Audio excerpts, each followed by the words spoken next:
नमः विष्णुपदाय कृष्णपृष्ठाय भूतले श्रीमते भक्तिवेदान्त स्वामिति नामिने। नमस्ते सरस्वते देवी गौरवाणी प्रचारिणे निर्विशेष शून्यवादी पाश्चात्य देशतारिणे। जयो श्री कृष्ण चैतन्य प्रभु नित्यानंदा श्री अद्वैता गदाधर श्रीवासादि गौर भक्तवृंदा। हरे कृष्णा कृष्णा कृष्णा हरे हरे हरे राम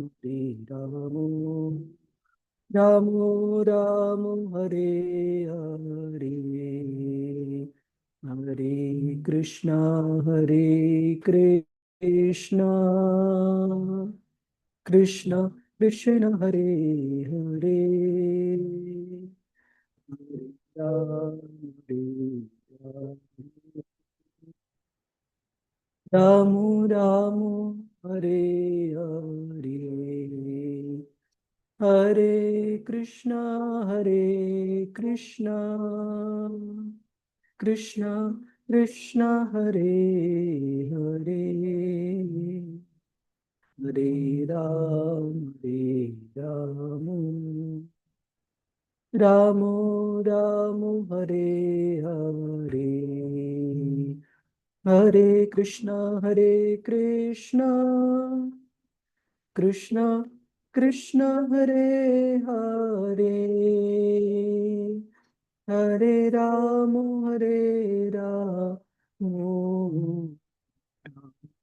राम हरे हरे हरे कृष्णा कृष्ण कृष्ण हरे हरे हरे हरे राम राम राम हरे हरे हरे कृष्णा कृष्ण कृष्ण हरे हरे हरे राम राम राम हरे हरे जयो राधा गोविंद श्री राधे जयो गौरानिताय गौरानिताय जय गौरानिताय जय प्रभुपाद प्रभुपाद जय गुरुदेव गुरुदेव गुरुदेव। हरिनाम संकीर्तन की जय। श्रील प्रभुपाद की जय। गुरु महाराज जी की जय। Can we request everyone, Prabhuji's, Mataji's, to keep the cameras on? If anyone has any genuine issue with health not being good and all, then you let me know. Otherwise, we would request everyone to keep the camera on. Prabhu, in 5 minutes, I'll keep the camera on. I'm just driving, finished my book distribution. That's why I'm just coming back. Thank you. Om Namo Bhagavate Vasudevaya. Om Namo Bhagavate Vasudevaya. Om Namo Bhagavate Vasudevaya. Narayanam Namaskritya Naram Chaiva Narottamam Devim Saraswatim Vyasam Tato Jayamudiraye Nashtapraeshu Abhadreshu Nityam Bhagavata Sevaya Bhagavatir Uttama Shloke Bhaktir Bhavati Naishtiki Krishnaya Vasudevaya Devaki Nandanaya Cha Nanda Gopa Kumaraya Govindaya Namo Namaha. Om Ajnanatirandhasya Jnananjana Shalakaya Chakshur Om Militam Yena Tasmai Shri Gurave Namaha. Shri Chaitanya Manobhishtam Sthapitam Yena Bhutale Swayam Rupa Kadamayyam Dadati Swapadantikam Vandeham Shri Guru Shri Yuta Padakamalam Shri Gurun Vaishnavamscha Shri Rupam Sagarajata Sagana Raghunathanvitam Tam Sajivam Sadvaitam Savadutam Parijana Sahitam Krishna Chaitanya Devam Shri Radha Krishna Padan Sahagana Lalita Shri Vishakhanvitamscha He Krishna Karuna Sindhu Dinabandhu Jagatpate Gopesha Gopika Kanta Shri Radha Kanta Namostute Tapta Kanchana Gaurangi Shri Radhe Vrindavaneshwari Vrishabhanu Sute Devi Pranamami Hari Priye Vamcha Kalpatarubhyascha Krupa Sindhubhya Evacha Patitanam Pavanebhyo Vaishnavebhyo Namo Namaha Namo Om Vishnu Padaya Krishna Pristhaya Bhutale Srimate Bhakti Vedanta Swamin Iti Namine Namaste Saraswate Devi Gauravani Pracharine Nirvishesha Shunyavadi Paschatya Deshatarine Jaya Sri Krishna Chaitanya Prabhu Nityananda Shri Advaita Gadadhara Shivas Adi Gaura Bhakta Vrinda Hare Krishna Krishna Krishna Hare Hare Hare Rama Rama Rama Hare Hare. Hare Krishna. Prabhuji's, Mataji's, welcome you all to today's discussion on Srimad Bhagavatam. So let me quickly check through. Hare Krishna Prabhuji. Nityangi Mataji, Ratiprada Mataji, Vandita Mataji, P.S. Murthy Prabhu and Ratiprada Mataji. Request everyone to keep the cameras on, please. Hare Krishna. So that it is more personal, okay, that it is easier for us to communicate, and also would request everyone to be proactive in answering to the questions, participating in the question answer discussion. So did everyone have a chance to go through the verses of this particular chapter, Hare Krishna? At least the initial verses? Yes, or Prabhuji. anyone did Yes, not have a Prabhuji. chance? Yes, Prabhuji. Yes, Prabhuji. All right, thank you very much. So we saw in the beginning part of this particular chapter, which we just started last week, Narada Muni, basically Shukadev Goswami giving reference to the conversation between Brahma and Narada Muni, Lord Brahma and Narada Muni, Brahma Narada Samvad, to answer the inquiries made by Parikshit Maharaj about the creation of this world and creation of this cosmic manifestation. And Srila Prabhupada gives a reference that how that is the way to describe Lord Krishna by quoting the predecessor acharyas. And we saw few examples, positive examples, as well as few corrections that were shown by the Supreme Lord himself, Lord Chaitanya Mahaprabhu.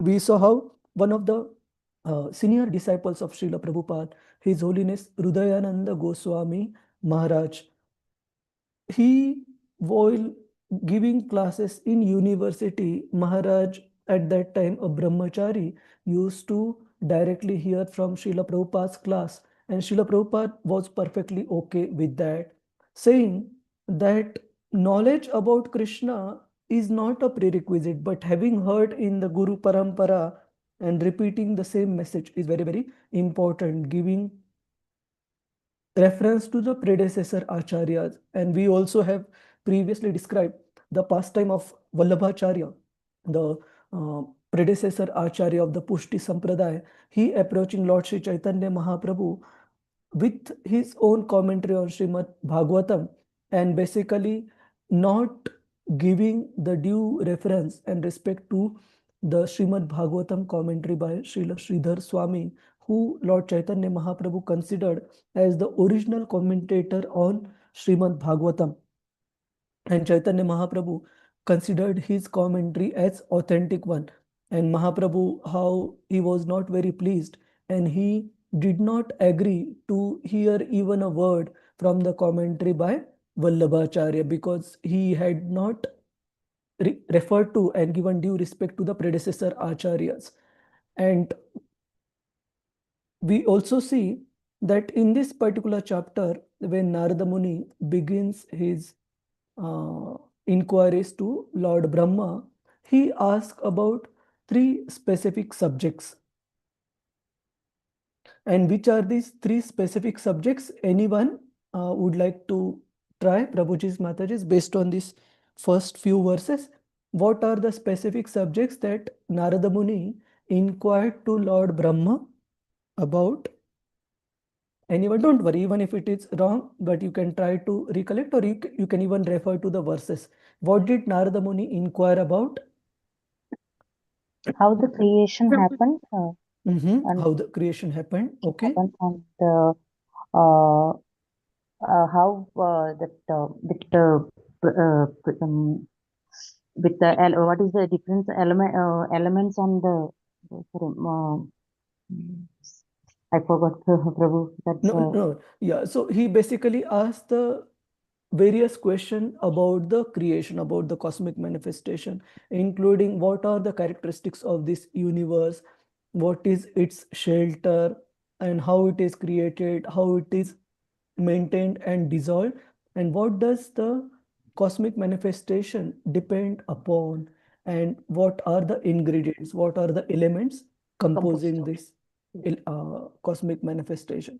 So this was one set of inquiries. Okay. And one second.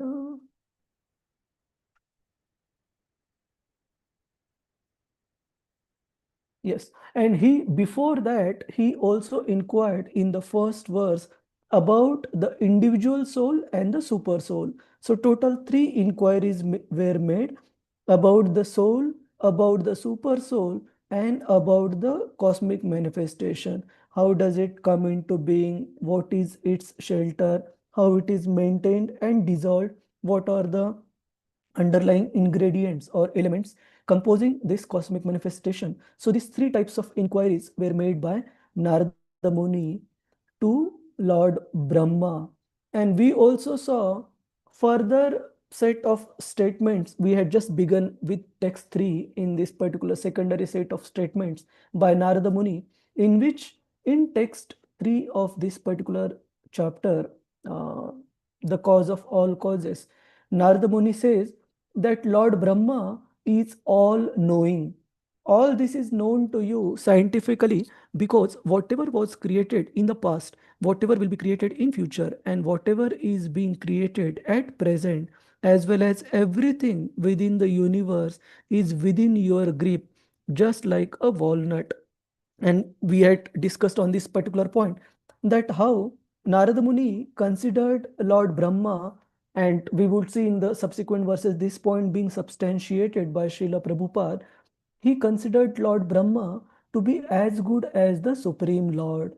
And Srimad Bhagavatam specifically mentions that this was one of the misunderstandings. This was one of the false convictions of Narada Muni. And we will also see why did this false conviction happen and how did Lord Brahma himself react to this. So in this particular verse, third verse, Narada Muni is mentioning to Lord Brahma that how he is all knowing. He knows the past, present and future, and he knows everything about this universe, just like a child or a person holding a walnut fruit, amalaka fruit in his hand would know everything about that fruit. Similarly, Lord Brahma also, according to Narada Muni, knows everything. And then we proceed with today's verse, which is text 4 onwards. Any questions so far, Prabhuji's, Mataji's? Where do we stand? Hare Krishna, or the first 3 verses? All right. So let us start with text number 4. And those devotees who want to recite the text, please keep your hands raised, Prabhuji's, Mataji's. So maybe we will start with Devika Mataji first, and then we would request other devotees one by one. Hare Krishna, Mataji. Hare Krishna Prabhu. Shloka Hare number 4. Yat vijnano yata adaroho. Yad vijnano Jnano yat yat adharo Yat paratvam yadatmakaha. yat paratvam yadatmakaha Eka srujasi bhutani. ekasrujasi bhutani Bhutai eva atma mayaya. bhutaireva atmamayaya. So before we go to the translation, one line I have highlighted in pink in this particular verse, Ekah srujasi bhutani, that first set of statement, like first statement by Narada Muni to Lord Brahma after inquiring about soul, super soul, and the universe was that you are all knowing. And in this verse, Narada Muni is saying to Lord Brahma that Eka Srujasi Bhutani, that by your own, on your own, you have created all this cosmic manifestation alone by your own. Nobody else had any contribution. So let us see what all false convictions or misunderstandings did Narada Muni have about Lord Brahma's ability. Yes, Devika Mataji. Translation and purport both, Prabhu. Yes, Mataji. I should read both. Translation. Yes, Mataji. Translation and purport by Srila Prabhupada. Prabhupada ki jai. Translation. My dear Father, what is the source of your knowledge? Under whose protection are you standing? And under whom are you working? What is your real position? Do you alone create all entities with material elements by your personal energy? Perfect. It was known to Sri Narada Muni that Lord Brahma attended creative energy by undergoing severe austerities. As such, he could understand that there was someone else superior to Brahmaji who invested Brahma with the power of creation. Therefore, he asked all the above questions. Discoveries of progressive scientific achievements are therefore not independent. The scientist has to attain the knowledge of a thing already existing by means of the wonderful brain made by someone else. A scientist can work with the help of such an awarded brain, but it is not possible for the scientist to create his own or similar brain. Therefore, no one is independent in the matter of any creation, nor is such creation automatic. Thank you. Thank you, Madhaj. So here, Srila Prabhupada is saying that while the scientist can create many wonderful things using the power of thinking, willing, and doing, performing the things which is given by the Lord, which is awarded by the Lord, but scientists are not able to create on their own that thinking power, the brain power, what Lord has given, what Lord has awarded to the scientist himself. Now we can say that right now in the modern world of science and technology, there is a concept of artificial intelligence. That means the scientists are indeed trying to even create the power to think and perform tasks based on the intelligence that is fed to the machine. But we see time and again that intelligence cannot really match the intelligence that God has given to the human beings. Many a times it does fall short and it does commit mistake. So as a result, even the autonomous automobiles, the cars that are being made by different various organizations, companies, and which are currently under testing since several years. For now, we see that there have been many incidences where these automatic automobiles, which are self-driving cars, they have also made mistakes and inadvertently killed a pedestrian because of not following a certain rule. So point is, the scientist can create based on the ability that has been given by the Lord, but they cannot create that ability itself that Lord has given. So Narada Muni is basically inquiring. In the purport, we might see that Srila Prabhupada is saying Narada Muni is aware, Narada Muni knew that Lord Brahma attained the creative energy by undergoing severe austerities. But based on the verses, that point will come 3 to 4 verses down the line in 7th and 8th verse. But Srila Prabhupada is proactively giving that understanding in the purport because Srila Prabhupada's mood is basically he doesn't want to wait for the verse but wants to give a complete understanding to the reader. What if the reader does not go to the subsequent set of verses? Then he should still have a complete understanding of the concept. So Srila Prabhupada is saying Narada Muni is aware, but in this particular context of the chapter that we are seeing, we see that Narada Muni is considering Lord Brahma to be all in all, that as if he created this entire cosmic manifestation, Eka Srujasi Bhutani, on his own, alone, without any external help. Yeah. So first, last verse, text number 3, we saw Narad Muni is telling Lord Brahma that you are all knowing. And here he is indicating to Lord Brahma that he is independent. That means he is able to create this cosmic manifestation alone on his own without any external help. So that is his conception. We move to the next verse. So till text number 6 and 7, till 8, we see that there are various misconceptions of Narada Muni that come out. And then from text 9 onwards, Lord Brahma's response to these specific misunderstandings by Narada Muni. So we go to the next verse. Gita Mataji, Hare Krishna. Hare Krishna Prabhuji. Yes, Mataji. Text 5.5. Atman bhavayase thani. Atman Bhavayase bhavayase tani Na parabhavayan swayam. na param parabhavayan swayam swayam Atma shaktim avasthabhya. Atma Shakti Shaktimavastasya Avastabhya Urnanabhir ivaklamaha. Urnanabhir Ivaklamaha. Translation. Translation. As the spider very easily creates the network of its cobweb and manifests its power of creation. Sorry, Mataji, one Yep. second. Okay. Oh, 1 second. Some issue with the Kindle here. Yeah, as the spider. Yeah. As the spider very easily creates the network of its cobweb and manifests its power of creation without being defeated by others. So also you yourself, by employment of your self-sufficient energy, create without any other's help. Purport. Purport by Srila Prabhupada ki jai. Narada compared You can read the Okay. complete purport. Yes. The best example of self-sufficiency is the sun.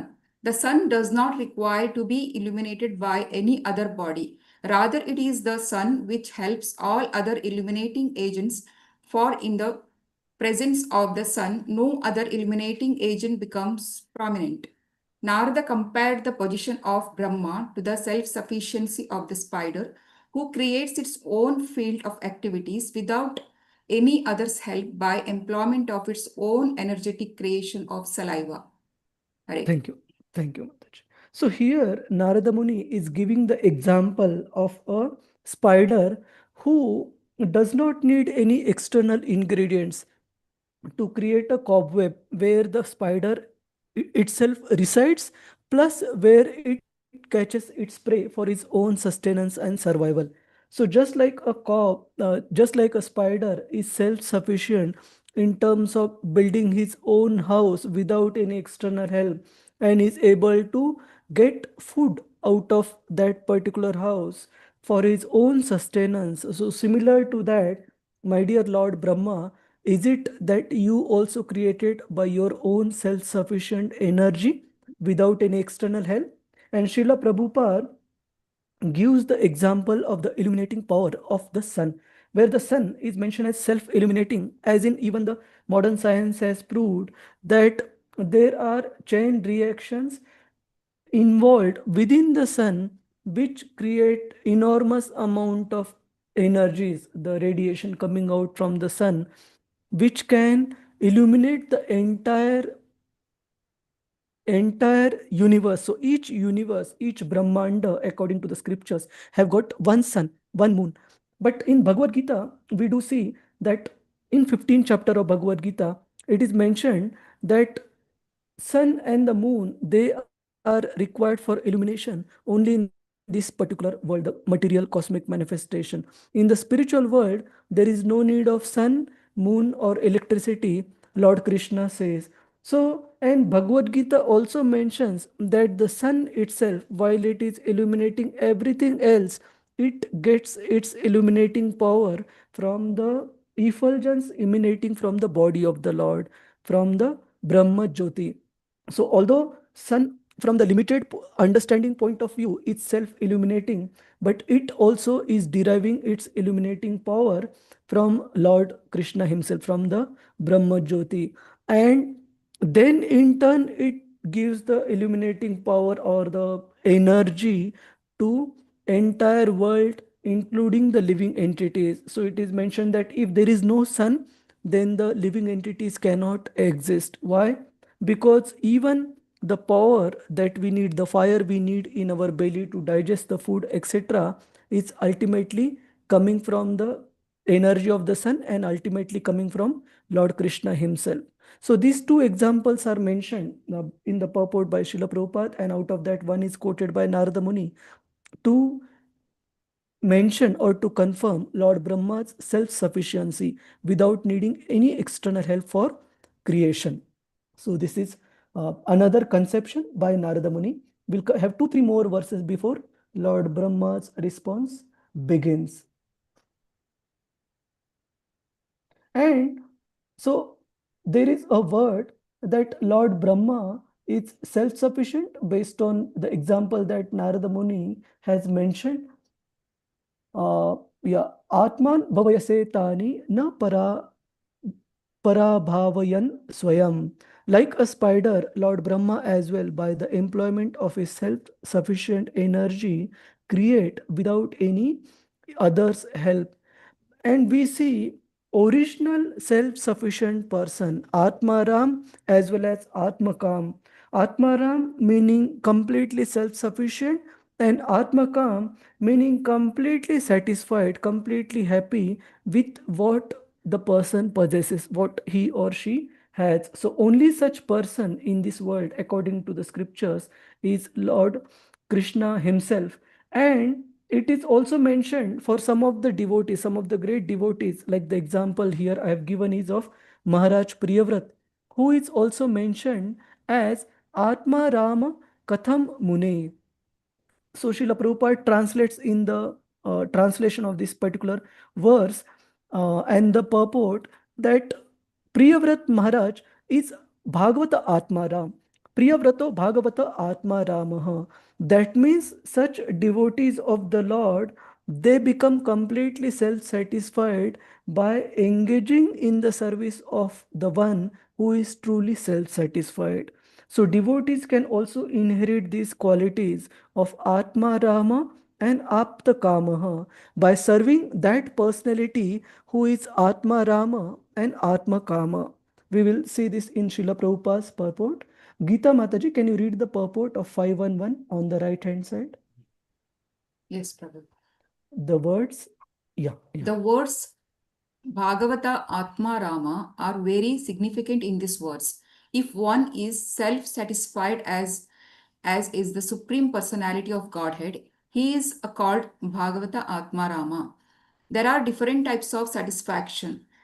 Karmis are satisfied in their fruitive activities. Jnanis are satisfied to merge into the effulgence of Brahman, and devotees are satisfied to engage in the Lord's service. The Lord is self-satisfied because he is fully opulent, and one who is satisfied by serving him is called Bhagavata Atma Ramaha. SB 5.1.1 purport. Hare Krishna. Thank you. Thank you, Mataji.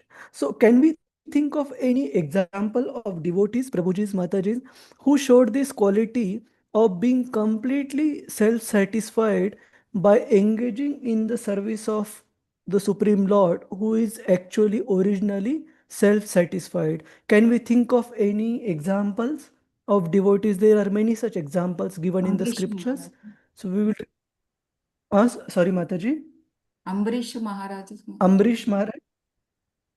Okay, and can you elaborate how he was self-satisfied?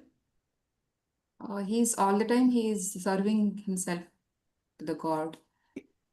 Yes, Yeah. yes, that is the reason. And how he demonstrated that self-satisfaction? That is the story, no, Prabhuji, that on the Ekadashi day also he is like when Durvasa Muni visits him, Mhm. he didn't. Yeah. So Yeah.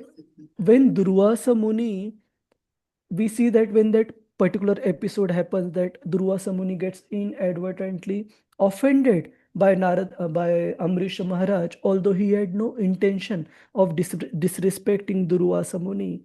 Out of Durvasa Muni's false pride, that Amrish Maharaj, how could he break the fast without waiting for the guest to honor prasadam?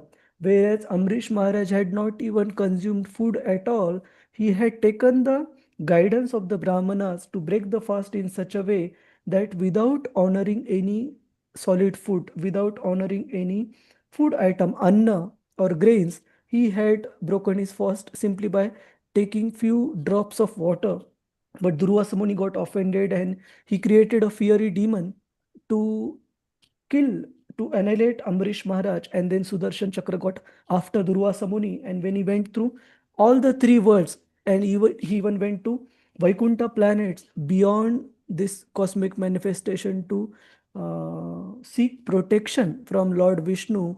And Lord Vishnu further guided him to Amrish Maharaj if at all he wants to protect his life. We see that Amrish Maharaj, he was waiting for Durvasa Muni all through the year when Durvasa Muni was going to all these places without accepting any food or any other comfort, waiting for his guest patiently to arrive. And finally, even when Durvasa Muni surrendered at the lotus feet of Amrish Maharaj, out of his humility, Amrish Maharaj did not think that he was great to accept the surrender by Durvasa Muni. He immediately picked him up and embraced him as if nothing had happened. So we see that such great devotees of the Lord, They are completely self-satisfied and they don't want any prestige, adoration, or distinction offered by even such great yogis or mystics like Durvasa Muni.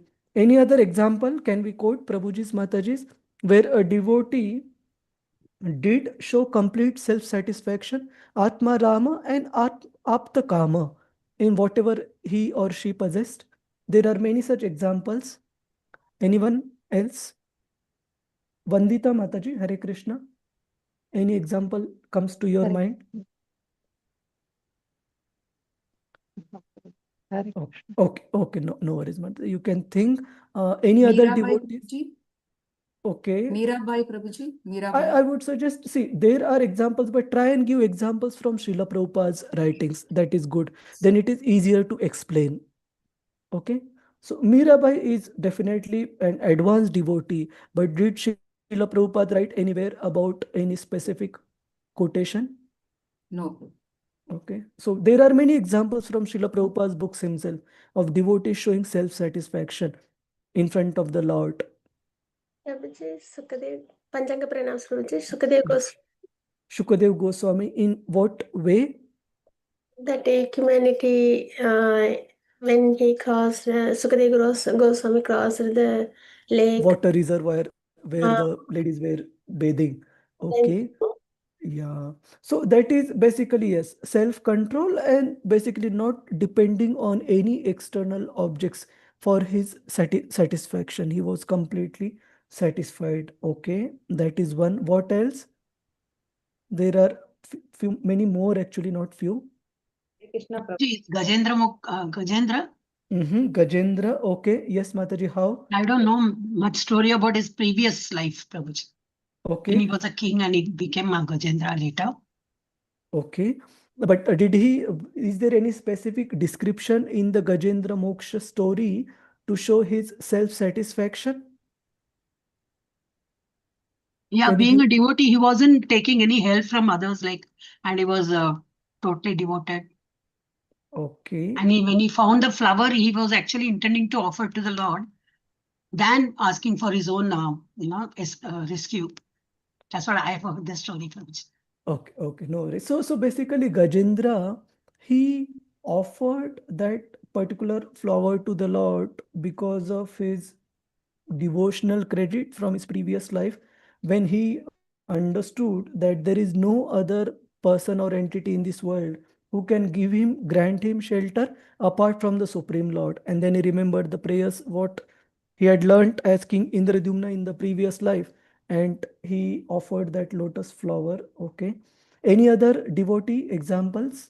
Usha Mataji? Any other examples? Prabhuji, what about Narad Muni? Narad Muni himself, when he was young and he faced so many problems, he was so resilient. He did not, blame anybody, give up on anything, but continued to have faith and trust in the Lord, and continued on his spiritual journey without any help. So the point, right? So point of being Atma Ramaha or Apta Kamaha is self-satisfied, yes, but being self-satisfied in spite of having so many opportunities to get the worldly opulences. Like specifically example that is also mentioned in Srila Prabhupada's writings in Bhagavatam is that of Prahlad Maharaj, where Narsingadev offered Prahlad Maharaj so many benedictions, but Prahlad Maharaj refused. So much so that finally the Lord had to literally plead that ask something for my satisfaction, not, although you don't need something. And even then Prahlad Maharaj did not ask anything for himself. He asked for his father's being forgiven, and which Lord readily agreed. Not just agreed, he said that he is already forgiven, not just your father, but 21 generations before and after. So this is one example. Another famous example that comes in Chaitanya Charitamrita is that of Sridhar Kolavich, who was, yeah, who was offered so many benedictions by Lord Chaitanya Mahaprabhu, even the position of Lord Brahma or even the opulences of the all three worlds. But Sridhar Kolavech, in a loving manner, he chastised the Lord that, my dear Lord, please don't try to tempt me by all these worldly benedictions. Or Prahlad Maharaj said that I'm not a Vanika, I'm not a merchant, that I offer my devotional service to you, and in return I expect or I accept something material in return. So we see all these devotees through their example have demonstrated this quality of Atma Ramaha, and as Srila Prabhupada mentions in the purport of 511, this quality of being completely self-satisfied is obtained by the devotee by engaging in the service of the Lord, who is himself originally self-satisfied and completely satisfied with what he has. So even devotee is satisfied with what he has. We also see in the story of Vamanadev and Bali Maharaj, when Vamanadev asked for a piece of land equivalent to his 3 steps, baby steps, because Vamana, he was a dwarf Brahmana. Bali Maharaj, he nonchalantly makes a comment about Vamanadev that because he is a small Brahmana child, his intelligence is also childlike. And he is proud, Bali Maharaj, at that particular point in time, that you have come to somebody who is a world conqueror and who can give you anything. And what you are ultimately asking is 3 steps of land.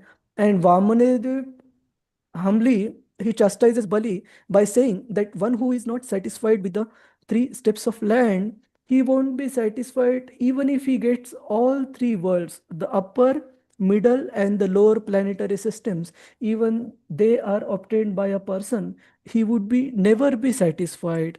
So in this way, Vamanadev is also teaching. Srila Prabhupada writes in the purport that it is very, very important, pertinent to have this quality of satisfaction, especially for the devotee, understanding that whatever Lord has granted me as my quota, I should be satisfied with that. And we have also discussed this particular point that one should especially be satisfied with the food we receive by the mercy of the Lord in our plate, by the whatever wealth or opulence that Lord has granted by his own sweet will in our life, plus the spouse who has been granted by the Lord as our companion for this particular life based on his choice and discretion. So in general, so third point we can mention, in general, we should be satisfied by all these 3 things as a principle. So any questions, comments, Prabhuji's, Mataji's on this? How does a devotee become an Atma Rama, or that is the ideal state, how one should aspire to become an Atma Rama by being engaged in the service of original Atma Rama, who is the Supreme Lord. Any questions or further comments, Prabhuji's, Mataji's?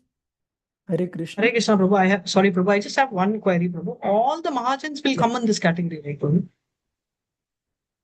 As such, yes, all the great devotees, yes, all the great devotees. Specifically, when we ask for examples, then we can quote examples where this particular quality becomes demonstrated. Like, say, for example, even other great devotees, say, who may not be part of Mahajana, say Maharaj Yudhishthir, when even when Lord Krishna, the news of Lord Krishna leaving this world was broken to Maharaj Yudhishthir, was revealed to Maharaj Yudhishthir, without wasting a single moment, he did not even think for a moment that I have been into such a comfortable position and whether I should continue. Immediately they left everything. So they were completely self-satisfied and understanding that whatever prowess and opulence they had received, it was given by the Lord for a very specific purpose. So yes, all the Mahajanas, all the great devotees have shown this quality, but while explaining, we should be explaining in the context. Got it. Sure. Thank you, Prabhu. Hare Krishna. That's it. So we will proceed to the next verse.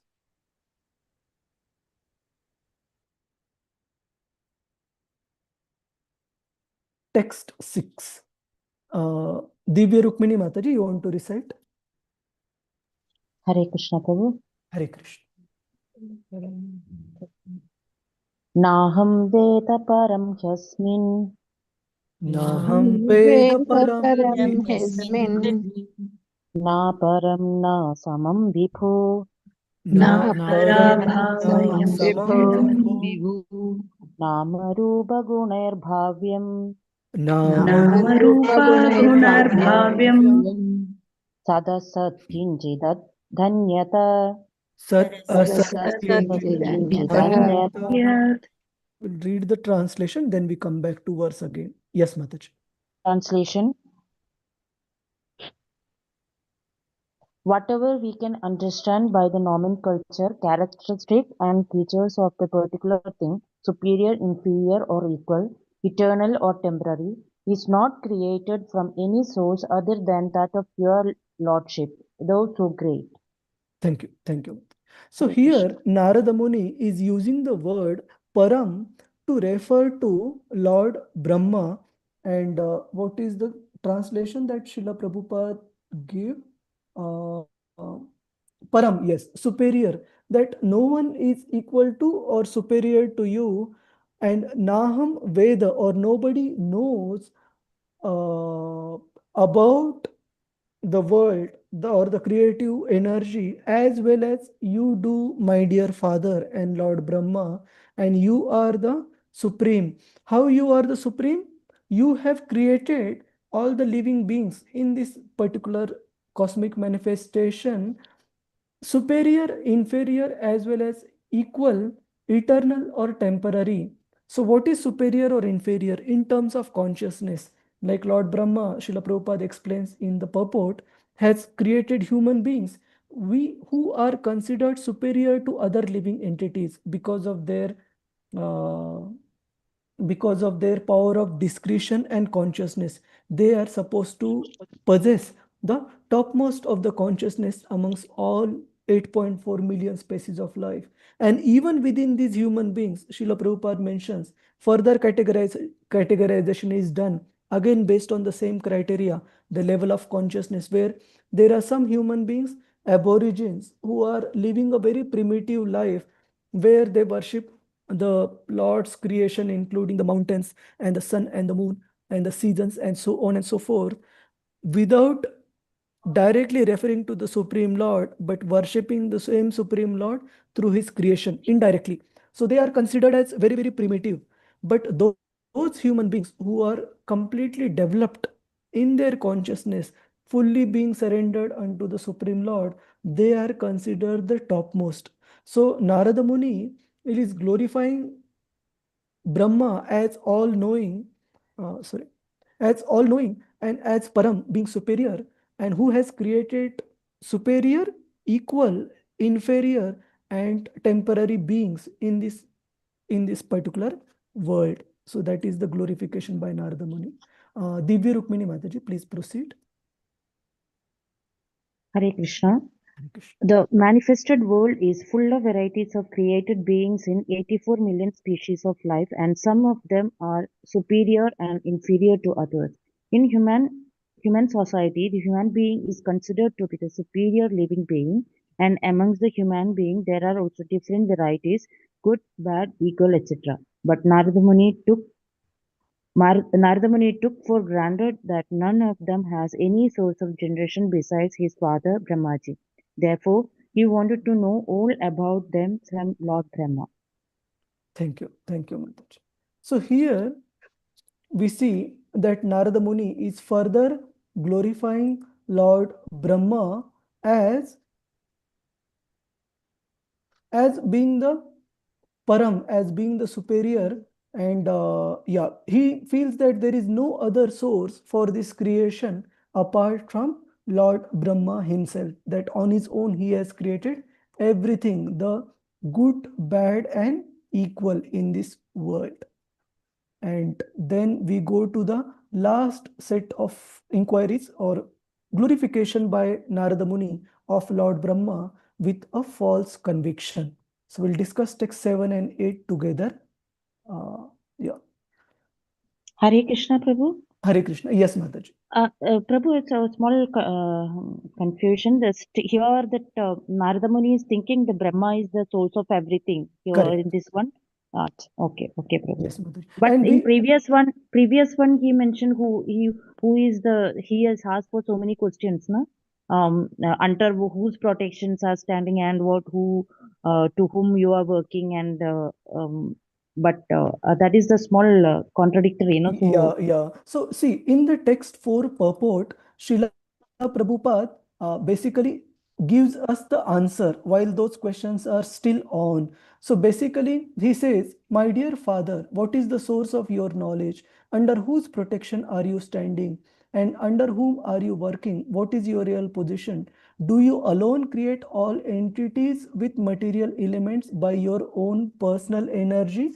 So Narada Muni as such is basically trying to confirm his understanding that on his own, what is that word used? Eka srujasi bhutani. Is it that on his own he has created everything? So he is in a way in bewilderment or false understanding of his father's position, thinking himself to be the topmost, thinking himself to be all in all based on these statements.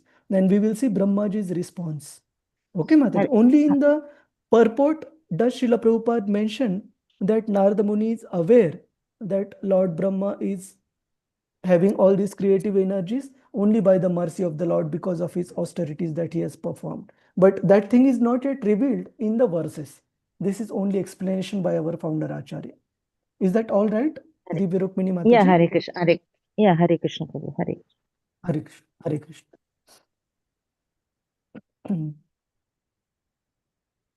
So we proceed to text 7. Vandita Mataji, you want to recite, Mataji? Hare Krishna, Prabhu. Hare Krishna. Sabhavan acharat ghoram. Sabhavan acharat ghoram. Yattapastu samahitaha. Yattapasu samahitaha. Tena kedayase natvam. Tena kedayase nasvam Parasankante yachasi. parashankam cha yachasi. Translation.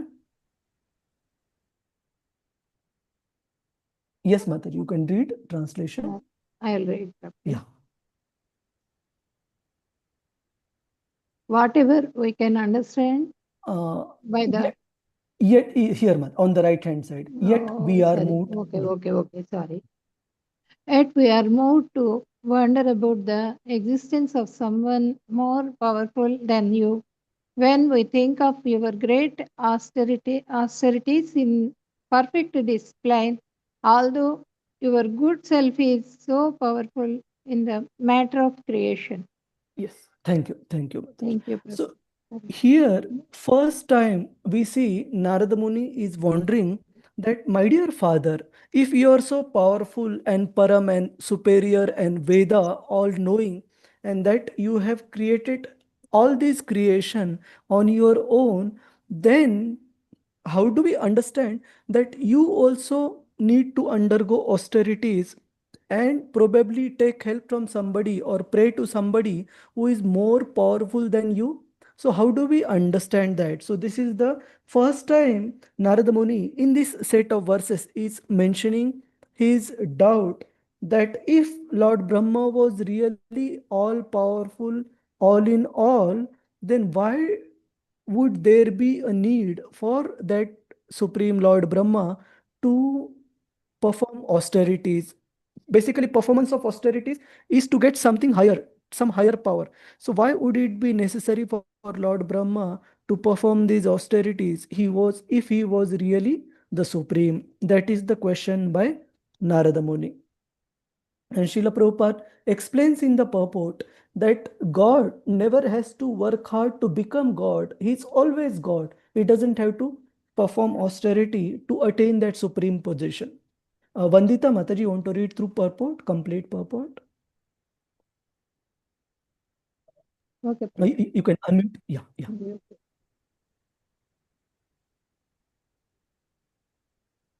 Following following in the footsteps of Sri Narada Muni, one should not blindly accept his spiritual master as God himself. A spiritual master is duly respected on a par with God, but a spiritual master claiming to be God himself should at once be rejected.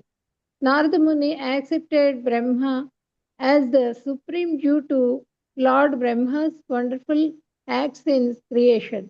But arose, doubts arose in him when he saw that Lord Brahma also worshipped some superior authority. The supreme is supreme, and he has no worshipable superior. The Ahangraha Pasita, or the one who worships himself with the idea of becoming God himself, is misleading, but the intelligent disciple can at once detect that the Supreme God does not need to worship anyone, including himself, in order to become God. Ahangrahopasana may be one of the process for transcendental realization, but the Ahangrahopasita can never be God himself. Thank you. Yeah, on the right hand side, one more paragraph. No one becomes God by undergoing a process of transcendental realization. Narada Muni thought of Brahmaji as the supreme person, but when he saw Brahmaji engaged in the process of transcendental realization, doubts arose in him, so he wanted to be clearly informed. Thank you, Manoj. Thank you very much. Hare Krishna. So when Narada Muni understood that Lord Brahma himself is engaged in so many austerities, then we see that he has the doubt first time that, oh, is my understanding considering Lord Brahma to be the supreme, to be Param, superior, is correct? Or is there somebody who is more powerful than Lord Brahma, whose help Brahmaji also needs to seek? So sometimes uh, it, it might feel that how come such great devotees like Narada Muni cannot be having such basic understanding that Brahmaji definitely is dependent upon the Supreme Lord, or can apparently seem to be bewildered or have these doubts to uh, ask questions about who is superior.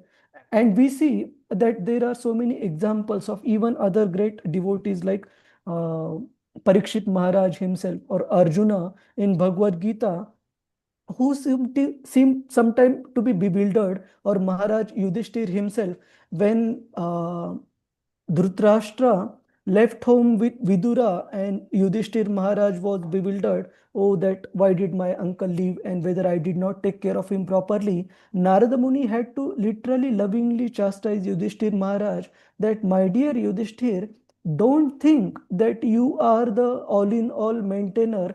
There is a power who is much more worried about well-being of all living entities than even you and me. And Supreme Lord is already taking good care of everyone, including you. And don't think that Dhritarashtra will be without a good care if he is not under your care. So this is a bewilderment of such a great devotee like Yudhishthir Maharaj. Or we also see about Arjuna in the battlefield of Kurukshetra. He had a false compassion for his blood relatives and the near and dear ones, where he wanted to even give up his duties as a Kshatriya and what were his duties as per the path of Dharma in order to offer false compassion to his near and dear ones. And Krishna had to really chastise to bring him to senses by asking, from where did all these impurities arise in your heart, my dear Arjuna? They are not at all befitting a soul like you who has got such great parentage from the Kuru dynasty as well as from the mother side, from Kunti's side as well. So these great great misunderstandings or bewilderment, they don't suit a person of your caliber.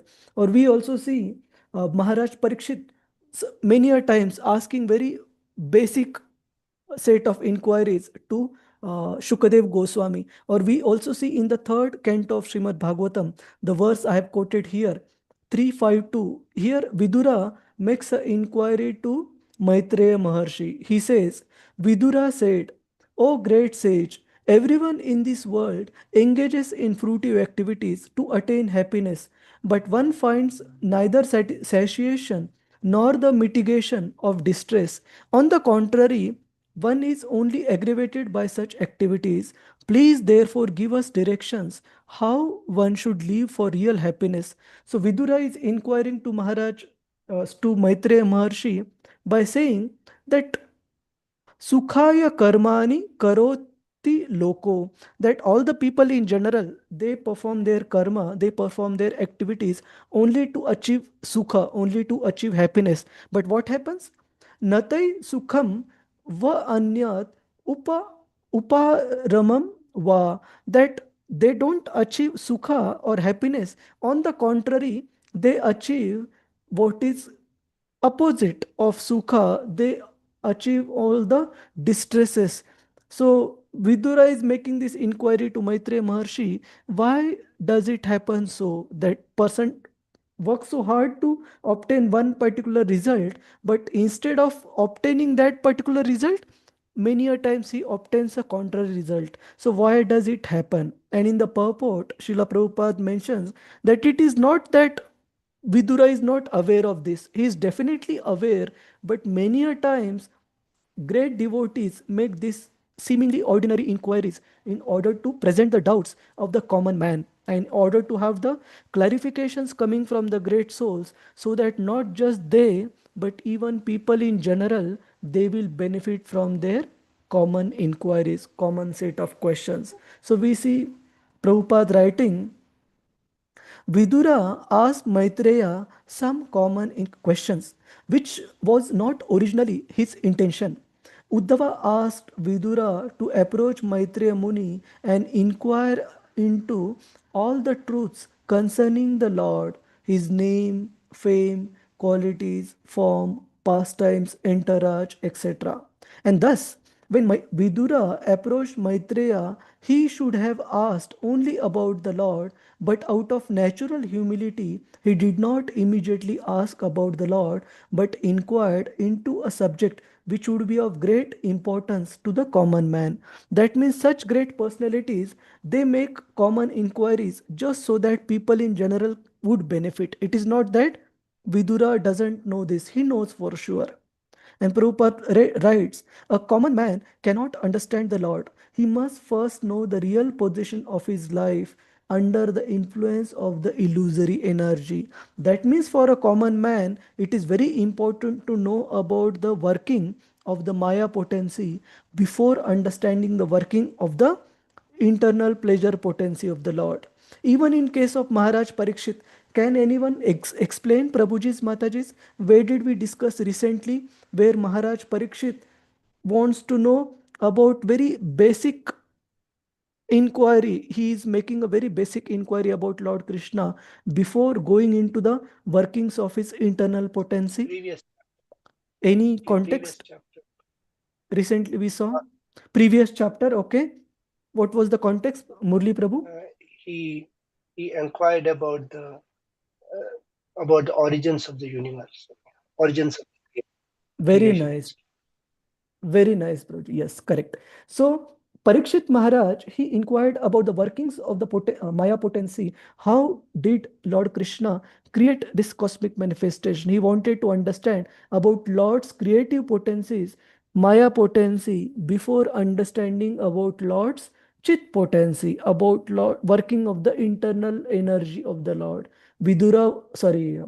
Parikshit Maharaj wanted to understand about workings of the Maya Shakti. So it is not that Parikshit Maharaj is in doubt. It is for the benefit of common people in general. Because common people, they need to understand how does the Lord's Maya work. Only then they can appreciate workings of the internal energy of the Lord. Any other examples we can think of, Prabhuji's, Mataji's, from what has been quoted here?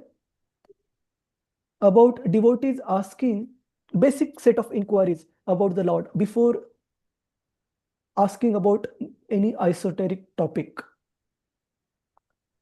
Or you can answer the other way around, where the devotee is explaining about the basic stuff in detail again and again before moving to esoteric descriptions.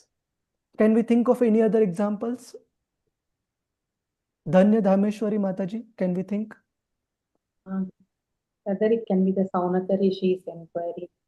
Shaunaka Rishi's inquiry? Sutta Goswami. Sutta Goswami, okay. And So, rishis of Samra. Yeah, same. So Shaunaka Rishi was the leader of the sages of Naimisharanya. Okay. So any specific inquiry, Dhanya Dhameshwari Mataji?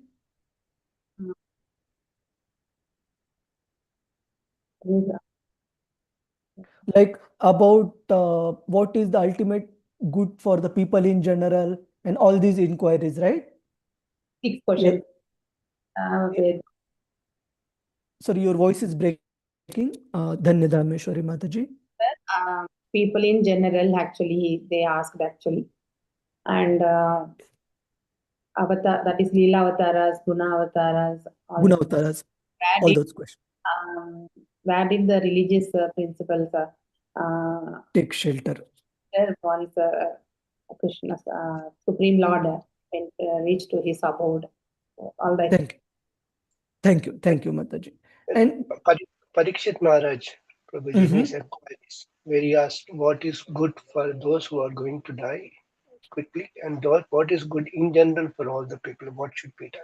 So this is also a general inquiry, isn't it? Correct. So all these inquiries are made with the intention of benefiting every common man. You know, if they don't know about esoteric pastimes of Lord Krishna, they can still go back home, back to Godhead, provided they know this basic ABCD of spiritual life, right? But on the other hand, if the person doesn't know this basic ABCD of spiritual life, even if he or she attends discourses on Lord Krishna's esoteric pastimes, they would consider Krishna to be a ordinary personality like all of us. So then the whole understanding of Krishna will be hackneyed. It will be very imaginative, not the actual understanding. That's why all these great souls, they are very careful to give or to ask what is important for the common man.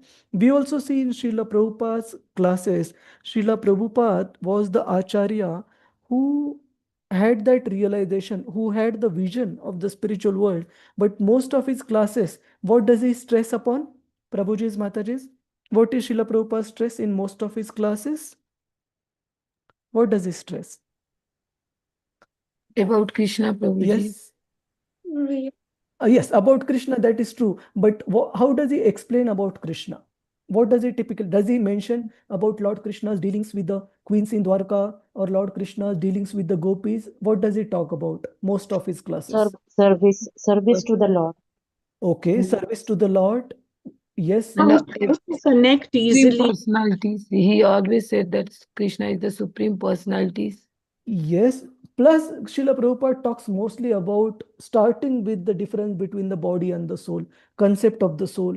Even when the Bhagavatam classes, we will find Srila Prabhupada explaining the ground level concept time and again and again. Why? Because for people in general, for their spiritual realization, that thing is most important or relevant rather than moving to the esoteric topics. So here, similarly, we see that personalities like Narada Muni, they are also making these basic inquiries for the benefit of people in general. And they also seem to sometimes be in apparent bewilderment as a means of arrangement by the Supreme Lord so that people in general, through their inquiries, can get benefited. So can we move, Prabhuji's, Mataji's, to the Next verse, Hare Krishna. All right, so we'll see one more verse. Rasarangini Mataji, Hare Krishna, you want to recite? Hare Krishna, Prabhu. No. I'll recite, Prabhu. But before that, just one small doubt, Prabhu. This this is not directly related, but I just have a doubt. Like, for example, when Kunti, right, Akrura goes and meets Kunti prior to Krishna, moving after Krishna moves from Vrindavan, she will also inquire few questions, no, Prabhu. Like, she will ask, "How is my nephew? Does he remember me?" What will that category come, Prabhu? Because I'm not able to fix. It is not exoteric. It is not materialistic. It is not about matter. So, what category does this come from? See, there are two types of inquiries in general by the devotees made to other devotees or the authorities. One type of inquiries are very personal set of inquiries which are relevant just for themselves, and second set of inquiries are the ones which from where the lessons can be drawn for people in general, like Parikshit Maharaj's inquiries to Shukadev Goswami. It is not just for him, but all the sages who had assembled in Shukatal, or the Shaunakadi Rishi's inquiries to Suta Goswami. These are not just inquiries for themselves, but for all the sages that had assembled there, plus all the people in future who would be referring to that particular dialogue. So we are going to see one particular verse from the 10th canto of Srimad Bhagavatam, when Lord Brahma's response to Narada Muni's inquiry start. So just wait for two verses for that particular verse to come, where basically the point is, whenever the inquiries are made such that the answer to those inquiries result in discussion about Lord Krishna, that inquiry is considered the topmost in general for the inquirer, for the three classes of people. So let me just open that verse. I will again see that. So what you're telling me is Kunti Maharinis are more personal, whereas something like whatever we are discussing, like Shaunaka Rishis or to Parikshit, or for that matter, even Maitreya Muni with Vidura are all for us, like for the... Yeah, for that, and both types of inquiries will benefit common people because the result is about discussion on Krishna. But the context of inquiry is different.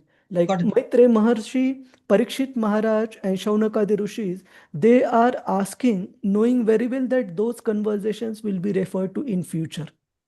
Even Narada Muni is asking Brahma with the knowledge or understanding that those conversions will be referred to in future as well. That's why it is called Brahma Narada Samvad or Maitreya Vidura Samvad, like that. So this particular verse, and we will also see it in a while. Can you recite this verse, Rasarangini Mataji? Nice, Prabhu. Vasudevya Kata Prashna Purusham Strin Punatihi Vaktaram Prachakam Shrutim Tatpada Shalilam Yata. The Ganges emanating from the toe of Vishnu, of Lord Vishnu, purifies the three worlds, the upper, middle, and the lower planetary systems. Similarly, when one asks questions about the past times and characteristics of Lord Vasudeva Krishna, three varieties of men are purified. Haribol, got to. The speaker, preacher, he who inquires, and the people in general who listen. Thank you, Mataji. Thank you. So here the word is used, Purushams, that means whenever the discussions result in glorification of the Lord, Trin Punatihi, that such discussions purify three types of people. Vaktaram, that means the speaker. Pruchakam, that means the inquirer or the audience who is asking questions. And Shotrams, that means those who are referring to that particular conversation. All these three types of people benefit. So that's in that context, we see all these great personalities, including Parikshit Maharaj, Shaunakadi Rishi, or Vidura or Narada in this context, asking their inquiries, asking their questions. So let's go back. Very clear, Prabhu. Thank you so much. Hare Krishna. One question, Prabhuji, on this. Hare Krishna, Murli Prabhu. Yes, Prabhuji. Prabhuji, is it not the typical characteristic of a bhakta to learn, to think that he is not the one who knows everything, but he still needs something to be learned from the acharyas? Is it not the typical, what you can say is the behavioral pattern of a good bhakta as well?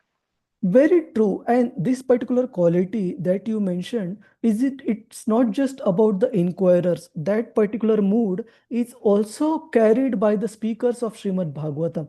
Like we see often, even the great speakers of Bhagavatam, like Suta Goswami, admitting that I don't know enough about Krishna. I will only try to answer your questions, my dear Shaunakadi Rishis, based on whatever little bit I have grasped from my spiritual master. Or even Maitreya Maharshi mentioning to Vidura that, my dear Vidura, I don't know about Krishna. I would try to answer your inquiries only so that my power of speech becomes chaste. It remains chaste. My power of thinking, it becomes chaste. So all these great souls, whether they are inquirers, audience, or whether they are speakers, the answerers or those who are giving answers to the inquirers, both have this feeling that on my own I don't know anything about Krishna. I would only try to narrate or discuss whatever the predecessor authorities have taught me. Is that all right, Murli Prabhu? Yes, Prabhu. Yeah. Hare Krishna.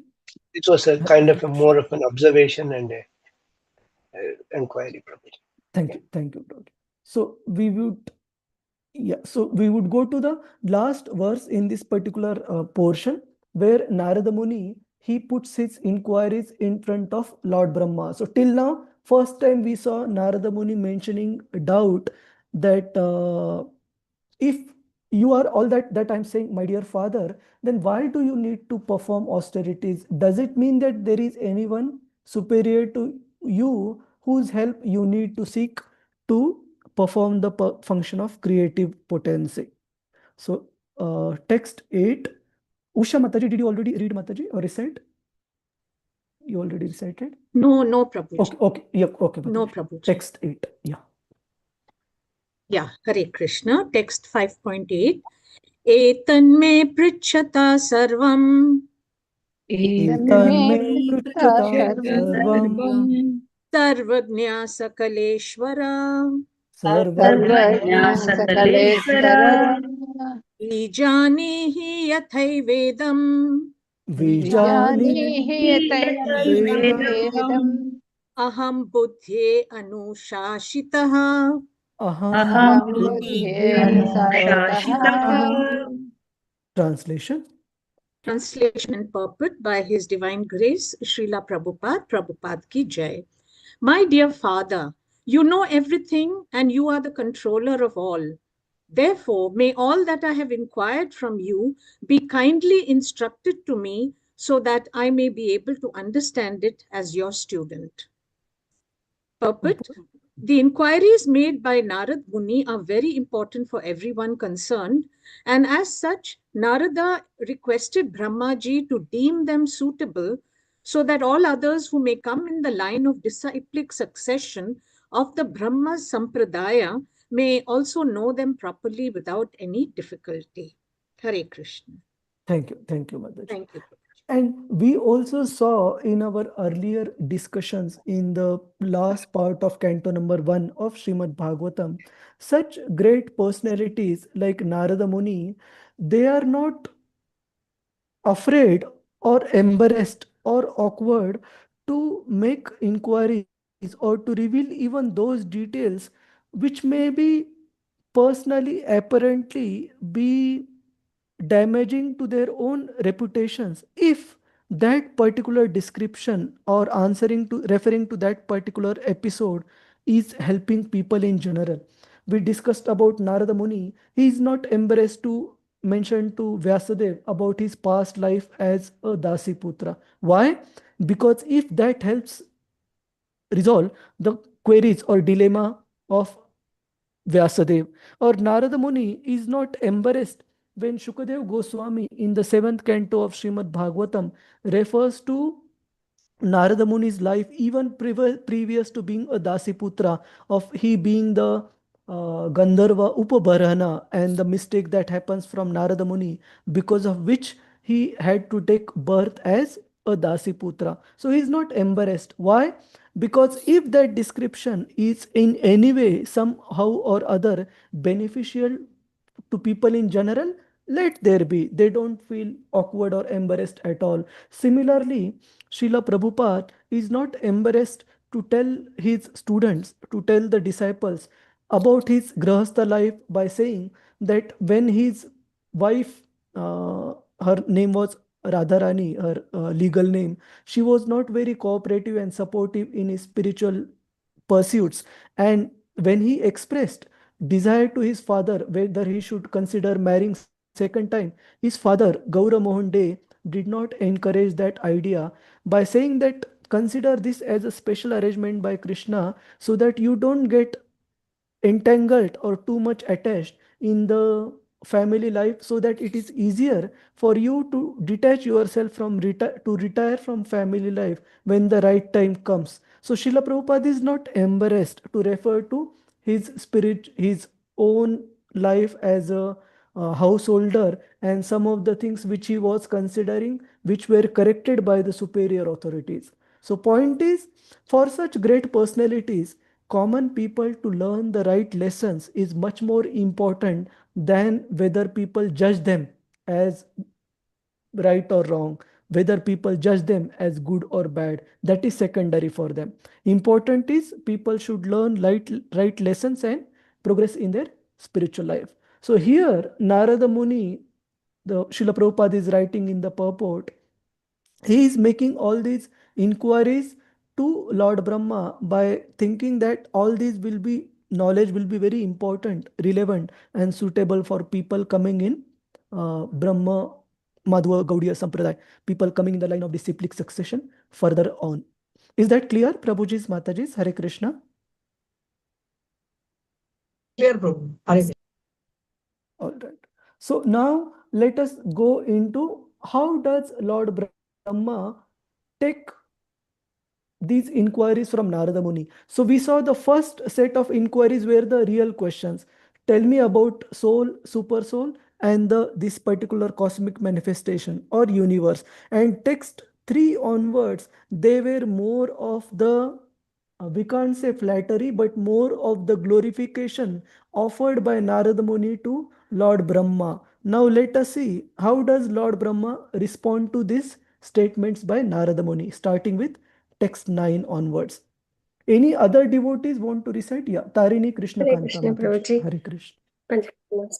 Brahma Uvacha Brahma Brahma Uvacha Samyak Karunikasyetam Samyakarnikasyetam Vatsate Vichitsitam Vatsate Vichitam Yataham Choditak Saumya Yadaham Chodita Somya Bhavad Virya Darshane. Bhagavad Virya Darshane. Is the translation, Prabhuji? Yes, Mataji. Translation and purport by His Divine Grace A.C. Bhakti Vaibhav Swami Prabhupada Ki Jai. Translation. Lord Brahma said, My dear boy Narada, being merciful to all, including me, you have asked all these questions because I have been inspired to see into the powers of the Almighty Personality of Godhead. Thank you, Mataji. So we will see in the subsequent verses coming from Lord Brahma, he, in a very sweet words, also corrects this understanding, corrects the misunderstanding by Narada Muni as if he is the supreme. And he also lovingly scolds Narada Muni in his correction that this particular misunderstanding can only arise when the person is influenced by the illusory energy of the Supreme Lord.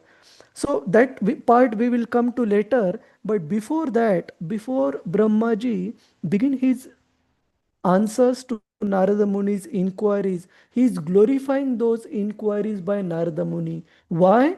The last line mentions why Brahmaji glorifies the inquiries made by Narada Muni. He says, Bhagavat Virya Darshane, that because answers to these inquiries, my dear boy Narada, would lead to Bhagavat Virya Darshane, they would lead to describing or glorifying the prowess of the Supreme Lord, because the response to these inquiries will lead to glorification of the Supreme Lord.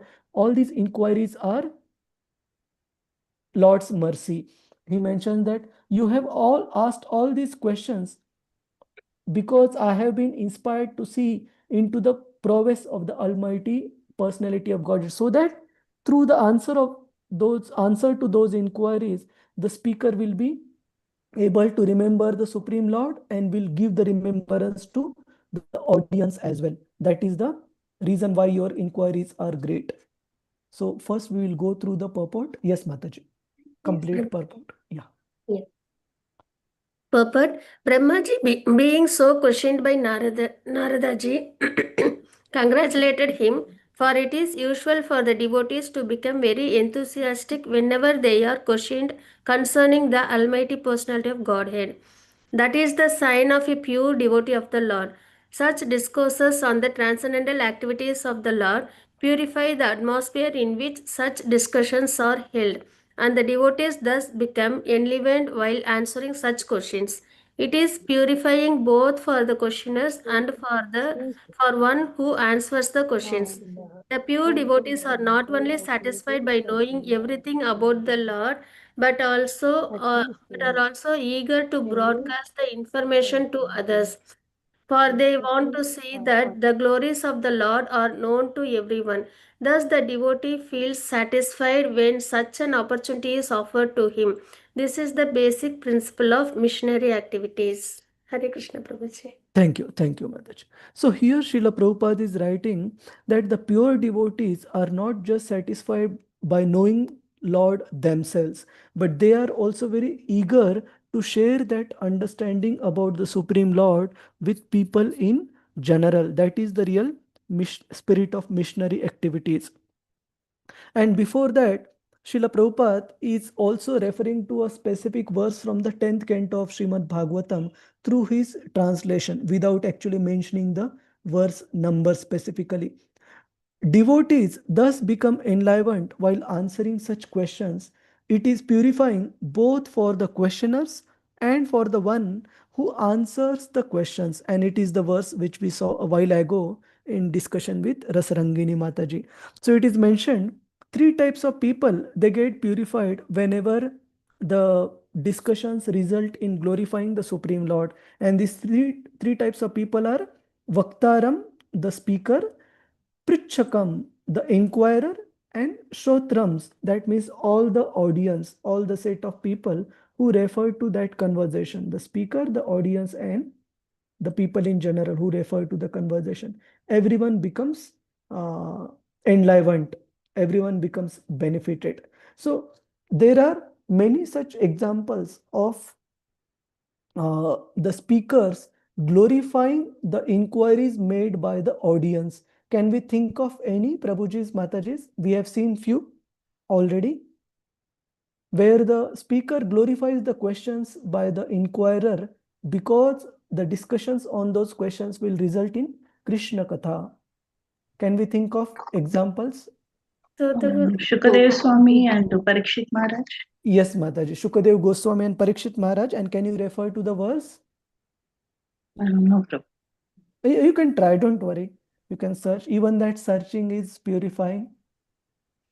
Yes, you are right. That Shukadev Goswami does glorify the inquiry made by Parikshit Maharaj in the beginning of 2nd canto, just when he begins to answer. That time the verse comes. We will see that verse in a while. Okay, so that is the hint at the beginning of 2nd canto. Anything else? Any other? Dhanya Dhameshwari Mataji? Any other place? Kaunaka Rishi being glorified. Glorified. Yes, that is a famous verse where Suta Goswami glorifies the inquiries by Shaunakadi Rishis by saying that they deal with Krishna Katha and they are purifying for the entire Lokamangalam, entire well-being of people in general, entire world. It is beneficial. That is one. What else? And even in turn, Sutta Goswami also glorifying Saunaka Rishi being that he's the elderly person, learned person. That is His qualifications, yes. elderly person, learned person. Rida, I'm not able to recollect one more point. Sure.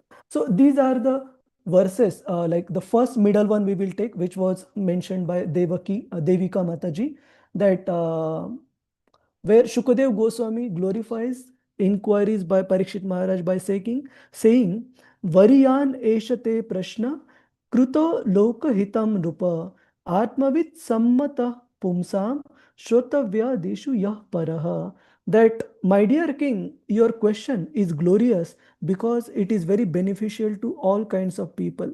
The answer to this question is the prime subject matter for hearing, and it is approved by all transcendentalists. So because it results in Hare Krishna, because it results in Krishna Katha, that inquiry is very, very beneficial for people in general. Similarly, we see Suta Goswami glorifying the inquiries by Shaunakadi Rishis by saying Munaya Sadhu Prushtoham Bhavat Loka Mangalam Yat Kruta Krishna Samprashno Yena Atma Suprasidati. That such inquiries are beneficial for people in general, Loka Mangalam, plus the discussions of such inquiries results in Yena Atma Suprasidati, in the spirit soul being completely satisfied, being indulged, being engaged in discussing or hearing such inquiries. He says, O sages, I have been justly questioned by you. Your questions are worthy because they relate to Lord Krishna and so are of relevance to the world's welfare. Only questions of this sort are capable of completely satisfying the self. And similarly, we also see Maitreya Maharshi glorifying such similar inquiries by Vidura by saying, O Vidura, all glory unto you. You have inquired from me of the greatest of all goodness, and thus you have shown your mercy both to the world and to me, because your mind is always absorbed in thoughts of transcendence. So we see Maitreya Maharshi, he was completely aware about the spiritual caliber of Vidura.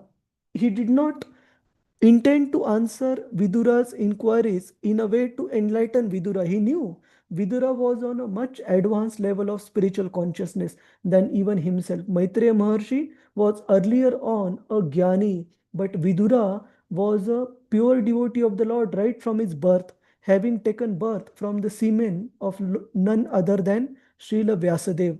Plus he is Yamaraj himself, one of the Mahajanas.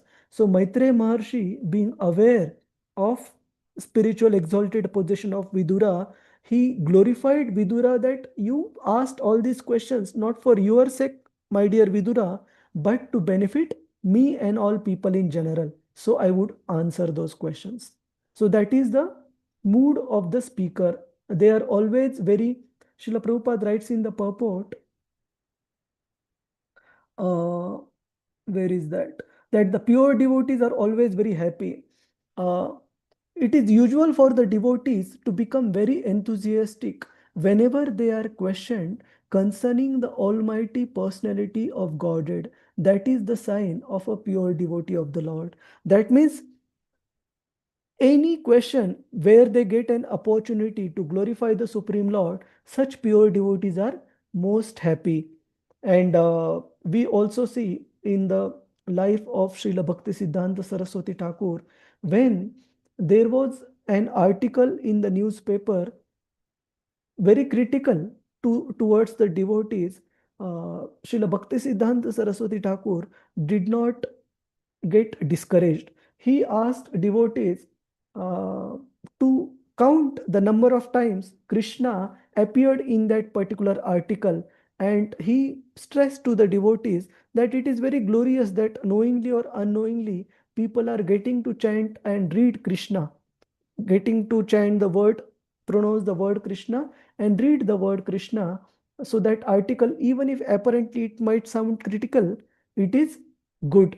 Similarly, in 1972, when that movie came from a famous Bollywood actor of that particular time, which was very critical and giving wrong impressions of the devotees, that they indulge in drugs and all.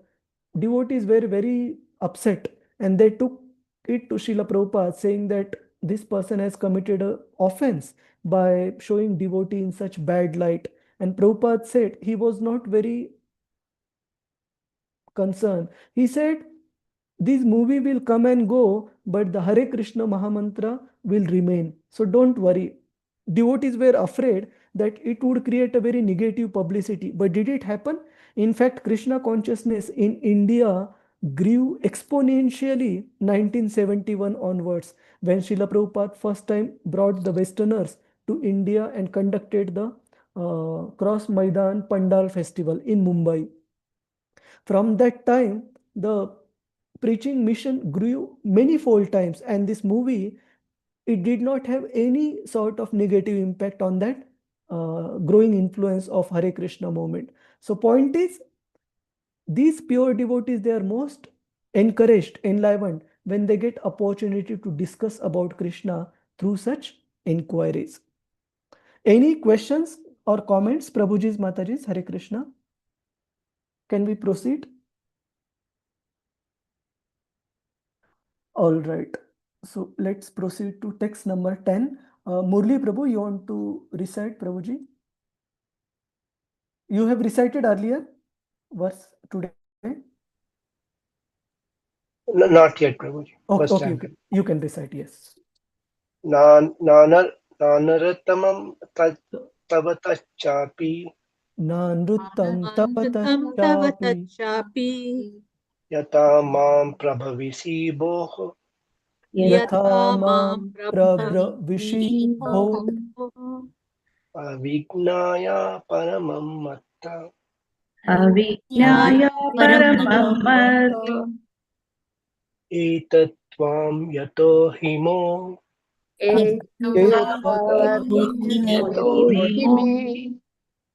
Translation.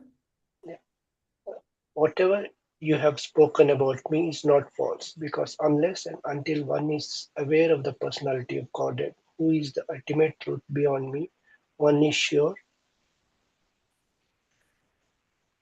to be illusioned by observing my powerful activities. Yes. So before we go to the purport, what does this verse mean? What Lord Brahma is saying? Whatever you have spoken about me is not false. Does it mean that he is accepting all the glorification?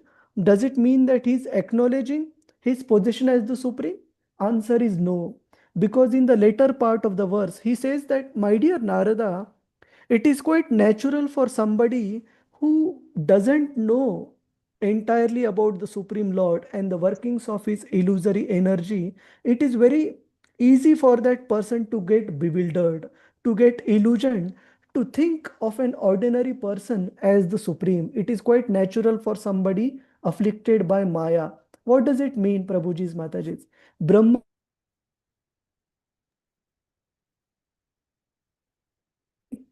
mildly because it seems that you have been influenced by the illusory energy of the Lord, and for such a person who is influenced by the illusory energy, he can think of an ordinary person as the supreme. So it is quite natural, it is not surprising that you have offered all these glorifications to me as the supreme, all-knowing, independent, etc.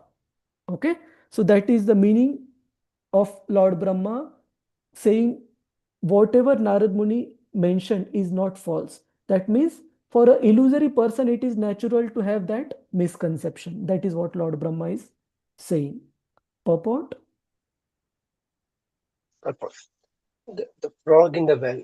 Logic illustrates that a frog residing in atmosphere and boundary of a well cannot imagine the length and breadth of the gigantic ocean. Such a frog, when informed of the gigantic length and breadth of the ocean, first of all does not believe that there is such an ocean. If someone assures him that factually there is such a thing, the frog then begins to measure it by imagination by means of jumps its belly as far as possible, with the result that the tiny abdomen of the frog bursts and the poor frog dies without any experience of the actual ocean.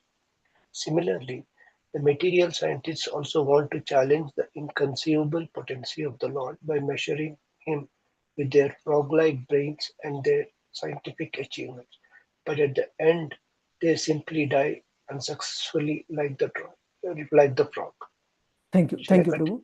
Prabhu. So 1 second, because the purport is huge and we are a bit short on time. Let me see.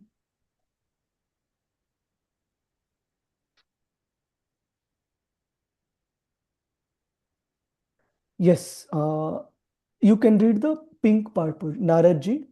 Naradji is one of the liberated souls, and after his liberation, he was known as Narada. Otherwise, before his liberation, he was simply a son of maidservant. The question may be asked why Naradji was not aware of the Supreme Lord and why he misconceived Brahmaji to be the Supreme Lord, although factually he was not. A liberated soul is never bewildered by such a mistaken idea.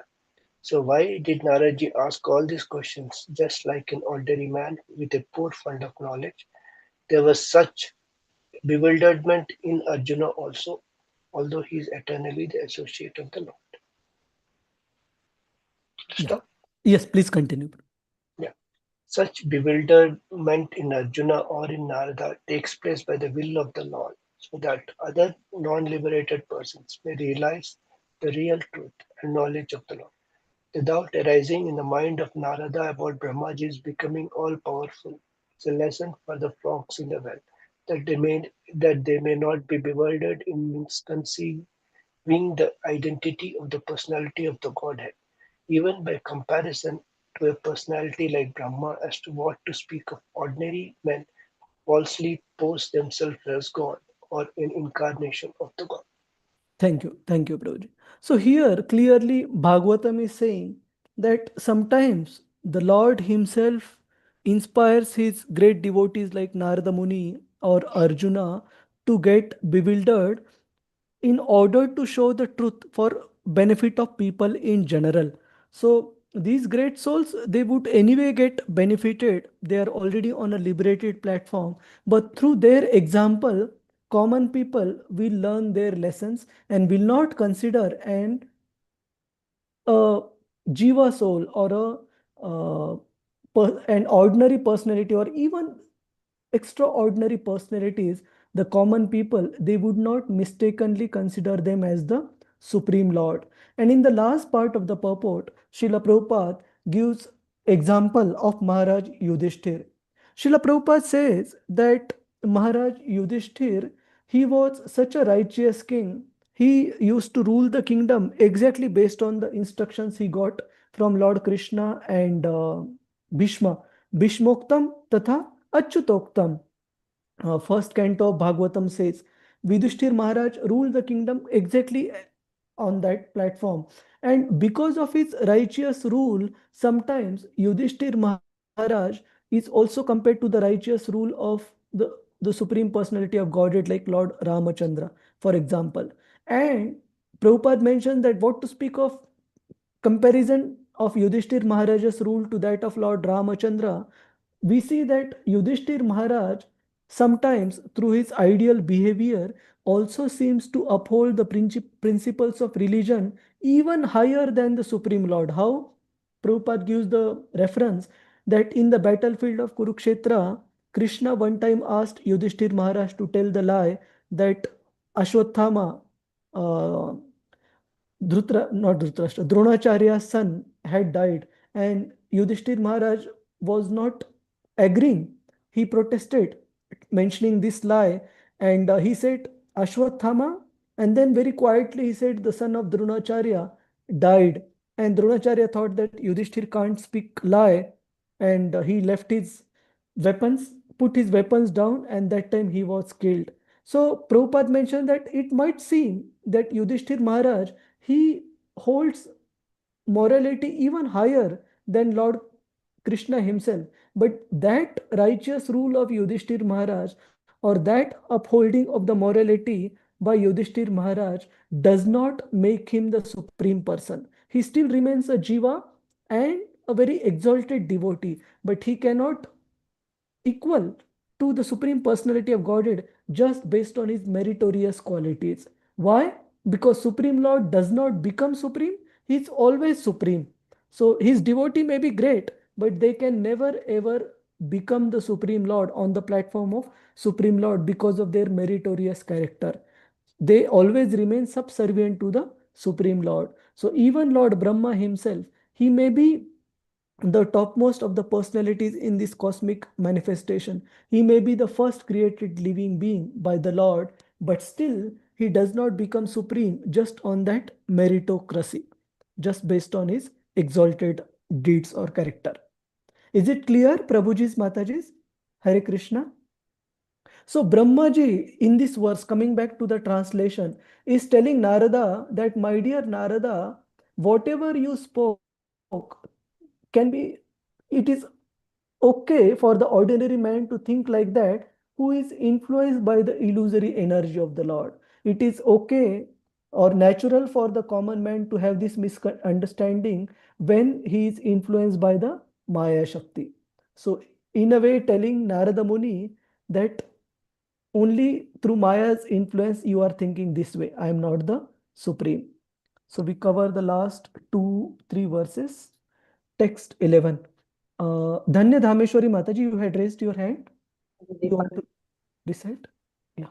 Sparoshi cha Vishwam Yena so Vishwang Roshitam Roshamya Aham Rochitam Rochitayamyaham Yatarko Agnir Yata Shomo Yatharko Yatha Somo Somo Saksha Grahatharakaha Yatha Yatha Translation. Translation by Divine Grace A.C. Bakthi Vedanta Swami Prabhupada Ki Jai.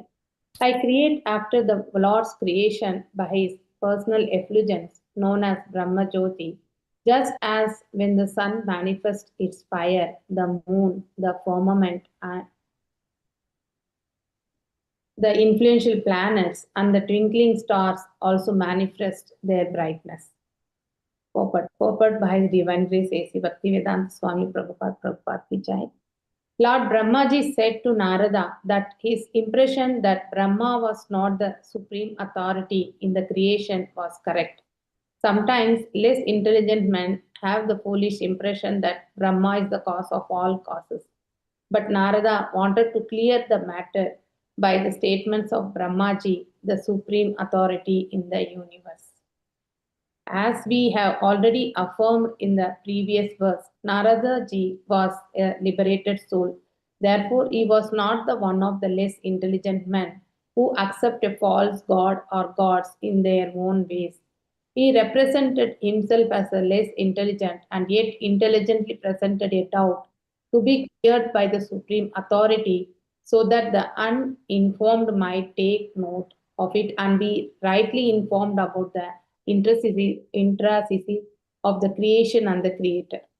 In this verse, Brahmaji clears up the wrong impression held by the less intelligent and affirms that he creates the universal variegatedness after the creation by the glaring effulgence of Lord Sri Krishna.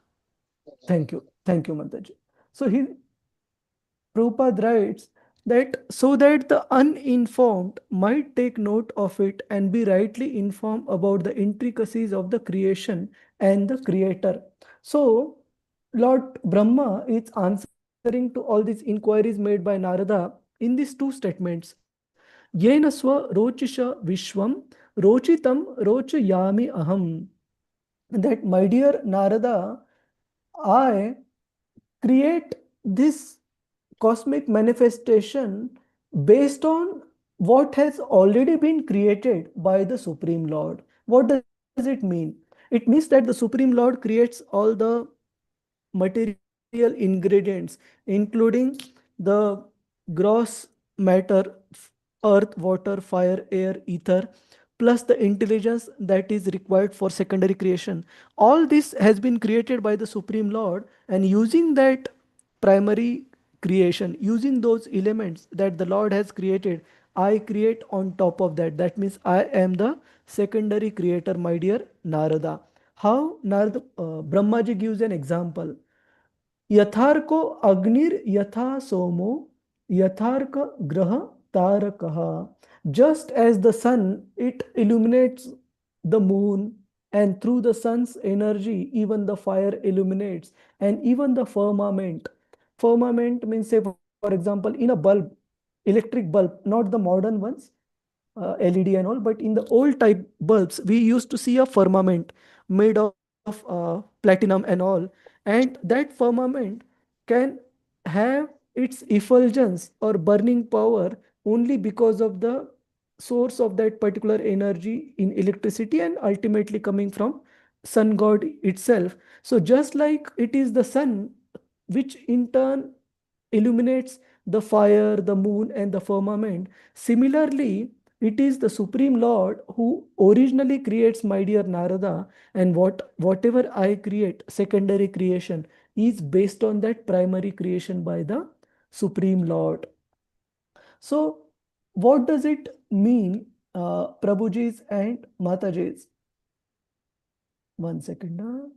Yeah, in the last part of the purport, Srila Prabhupada gives the example of a gardener. So we won't read through this, we can simply discuss in the interest of time.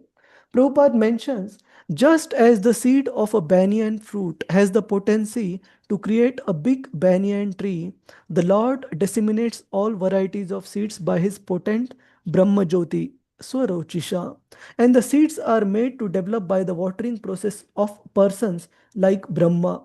Brahma cannot create the seeds, but he can manifest the seed into a tree, just as a gardener helps plants and orchards to grow by the watering process. So here on the right hand side, I have shown the photo of a gardener. So gardener, it can plant various beautiful saplings, or it can plant seeds from which the saplings and the plants can grow into a big tree.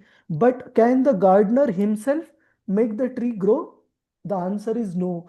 It is the Supreme Lord which has given that potency for the seed to germinate and for the seed to grow into a sapling, from sapling to grow into a plant, and plant to grow into a huge tree. The gardener cannot give that potency to grow. It is the Supreme Lord, because sometimes that's why some of the seeds, they don't germinate, and as a result no plant comes.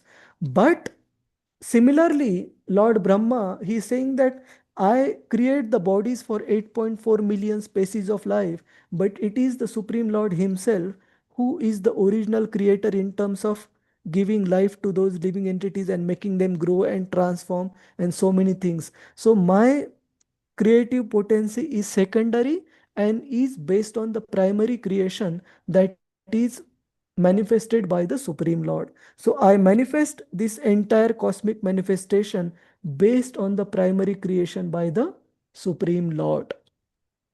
Prabhuji, I have a question here, Prabhuji. Yes, Mataji. So I was under the impression that first the soul is inducted by Lord, and round the soul the body is generated. Correct. Here it appears that the body is created by Brahmaji, then the soul is introduced into it, which is right, Prabhuji? Yeah, so see, in principle, the first one is right, that the soul comes first.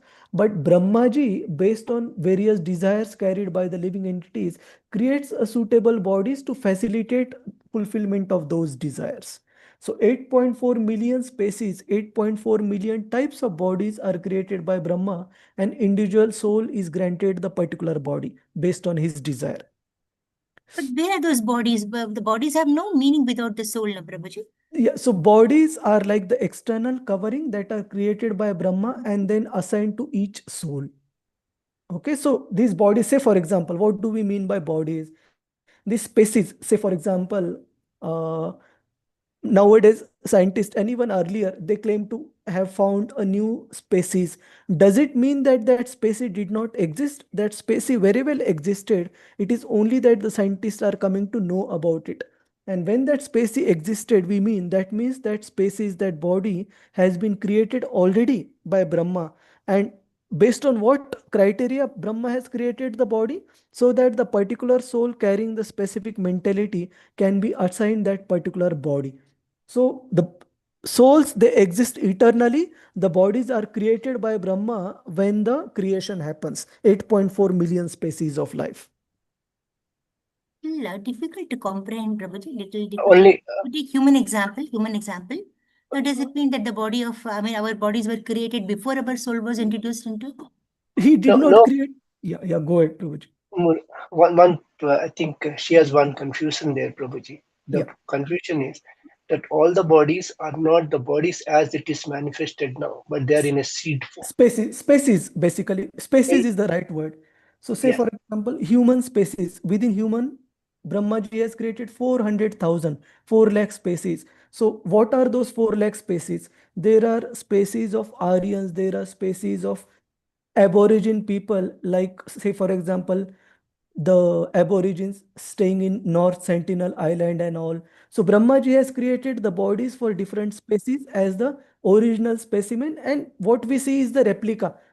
So husband wife coming together as father and mother and procreating a child, that is a species they are proceeding further. But who is the personality who has created the original origin of that species? It is the Lord Brahma for this world.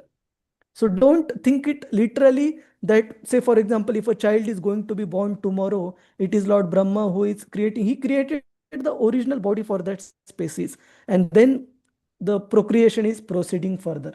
And where Okay, is but that Krishna, body? No, my question is, where is that body created by Brahma, Prabhuji? when the creation starts, that time Brahma creates all the 8.4 million species.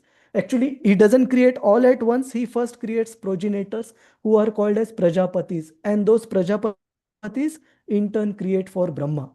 So that description is mentioned how the creation happens in the third canto of Srimad Bhagavatam.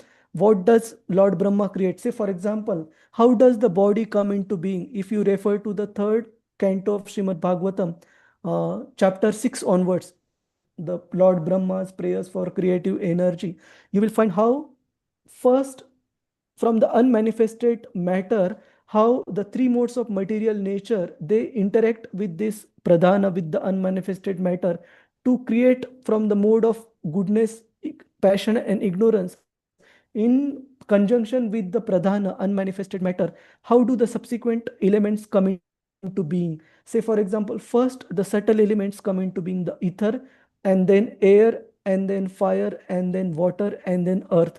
So all these elements also come into being by Lord Brahma for the body to be created. If you study that sequence, you will understand what do we mean by body being created by Lord Brahma. The body doesn't come into existence all of a sudden. There is a specific sequence which is given in which the material elements get created: earth, water, fire, air, ether. In what sequence? With what combination? Okay, Mataji, Hare Krishna. Okay, Prabhuji, yeah. So, Yeah. so to Hare- answer one by one. To answer your question briefly. At the end, Prabhu. Sorry.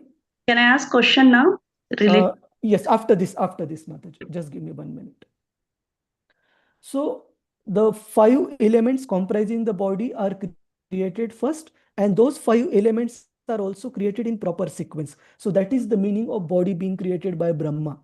That means the first human being is created by Brahma, and then subsequently the parents in this world are procreating further. Is that all right? That will be, yeah, that is convincing. First is created by Brahma, and others are replicas of that. Replicas of that.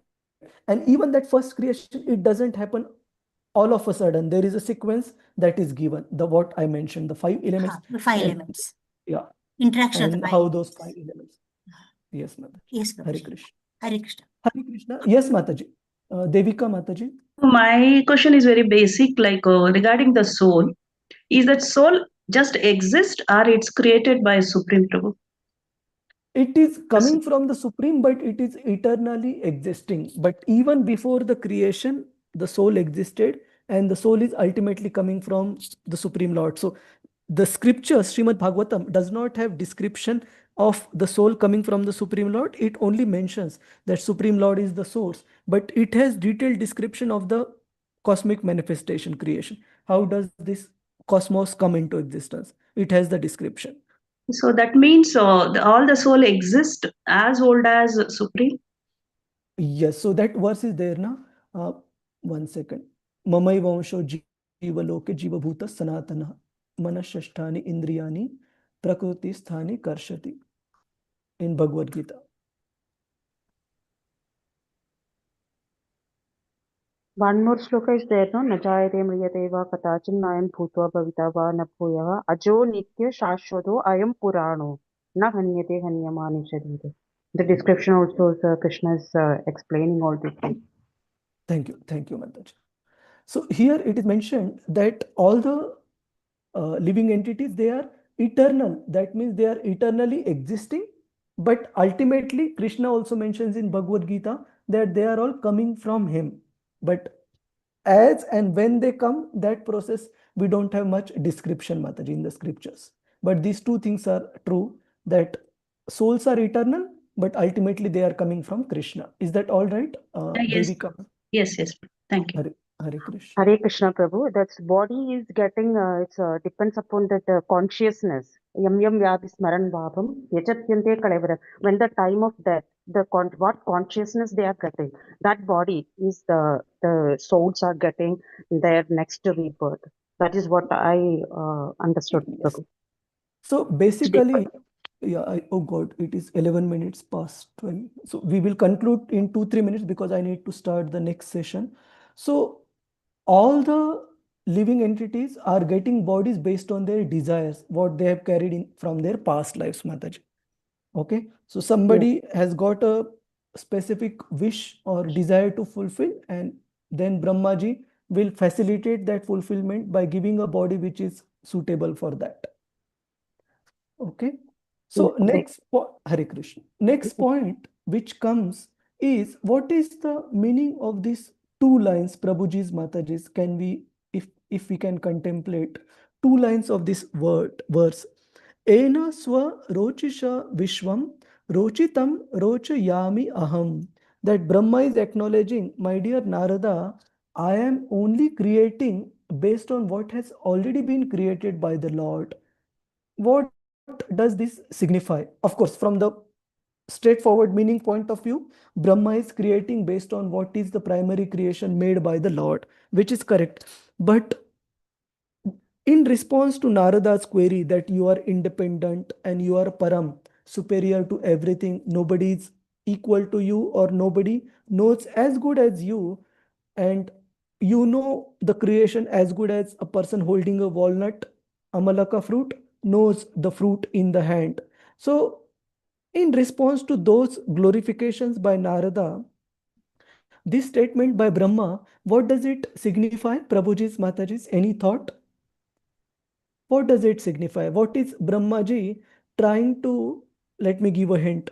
Who is Brahmaji trying to give credit to? What is Brahmaji giving credit to? The Supreme Lord. Supreme Lord, correct. So Brahmaji is not basically accepting the credit what Narada Muni is giving. He is giving credit to the Supreme Lord. So this is the quality of a gentleman or a proper devotee, a properly situated devotee. He would never take a credit which is not due to him. He would always pass on the credit to the predecessor acharyas and to the Supreme Lord. For whatever ability we are getting, it is ultimately coming from the Supreme Lord, and it is what knowledge specifically is ultimately coming from the predecessor acharyas. Just like the example is given in the story of Ajamel, first time in their life, Yamadutas are challenged by somebody. They are challenged by somebody who is more powerful than them. They have never been obstructed in taking a sinful soul back to the Yamaloka before that particular incident of Ajamel.